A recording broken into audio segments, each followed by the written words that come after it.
মহাষষ্ঠীতে শুরু হলো শারদীয় দুর্গোৎসব। এই মুহূর্তে রাজধানীর ঢাকেশ্বরী মন্দিরে আছেন রৌনক নিয়ন্তা এবং খুলনার ধর্মসভা মন্দিরে আছেন সহকর্মী আব্দুল্লাল মামুন রুবেল। সরাসরি শুরুতে যাচ্ছি রৌনকের কাছে।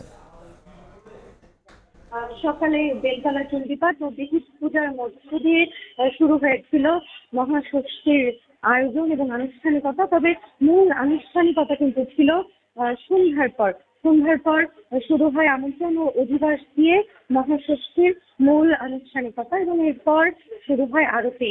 সনাতন ধর্মাবলম্বী অনুসারীরা কিন্তু বলছিলেন তারা অধীর আগ্রহে অপেক্ষা করছেন এই আরতির জন্য। তাদের এই দুর্গা পূজার মূল আকর্ষণ কিন্তু আসলে এই আরতি। এবং অনেক অনুসারীদেরকে দেখেছি তারা পুরোহিতের পাশাপাশি তারাও কিন্তু আসলে মণ্ডপে উঠে আরতিতে যোগ দিয়েছেন। প্রতিমাকে নানাভাবে তারা আসলে বন্দনা জানিয়েছেন, স্তুতি জ্ঞাপন করেছেন।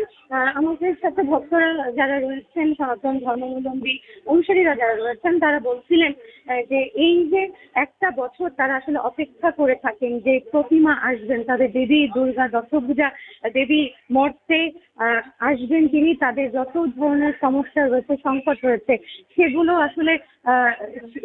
আসলে তারা উত্তরণ পাবে, এমনটাই তাদের প্রত্যাশা। এবং তারা এটাও বলছিলেন যে সম্প্রীতি একটি বাংলাদেশ তারা দেখতে চান।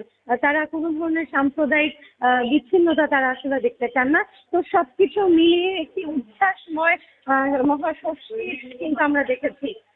আমরা এই মুহূর্তে খুলনায় আমাদের সহকর্মী আব্দুল্লাহ মামুনের কাছে শারদীয় দুর্গোৎসবের সবশেষ তথ্য জানতে চাই।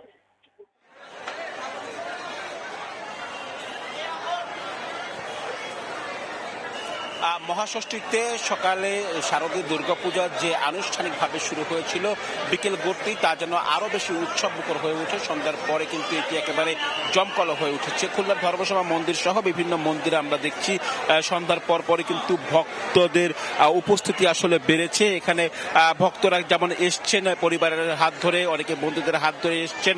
তারা আসলে একদিকে যেমন দেবী দর্শন করছেন, প্রতিমা দর্শন করছেন, পাশাপাশি আমরা দেখেছি ভক্তরা কিন্তু দেবী মায়ের কাছে নানা রকম আসলে প্রার্থনাও করছেন। তারা আসলে বলছেন যে আগামী দিনগুলোতে তারা যেন আসলে ভালো থাকতে পারেন, ভালো থাকতে চান।